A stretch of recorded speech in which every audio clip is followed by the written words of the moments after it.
శుభవార్త 20వ అధ్యాయం పవిత్ర వచనములు 1 నుంచి 9 వరకు. యోహాను శుభవార్త 20వ అధ్యాయం పవిత్ర వచనములు 1 నుంచి 9 వరకు. ఆదివారము తెల్లవారక ముందే మగ్దల మరియమ్మ సమాధి వద్దకు వెళ్ళి ఆ సమాధి మీద రాయి తీసివేయబడి ఉండటను చూచెను. అంతటా ఆమె సిమోను పేతురు వద్దకు, యేసు ప్రేమించిన మరియొక శిశుని వద్దకు పరిగెత్తుకుని పోయి, వారు ప్రభువును సమాధి నుండి ఎత్తుకుని పోయిరి, ఆయనను ఎక్కడ ఉంచారో మేము ఎరుగము అని చెప్పాను. అప్పుడు పేతురు ఆ శిష్యుడు సమాధి వైపునకు సాగిపోయిరి. ఆ ఇద్దరును పరిగెత్తుచుండిరి. కానీ ఆ శిష్యుడు పేతురు కంటే వేగముగా పరిగెత్తి ముందుగా సమాధి వద్దకు చేరెను.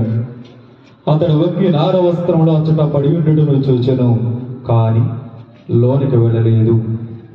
ఆ తరువాత సిమోను పేతురు వచ్చి సమాధిలో ప్రవేశించి అచ్చట పడి ఉన్న నార వస్త్రములను, ఆయన తలకు కట్టిన తుండుగుడ్డను చూచెను.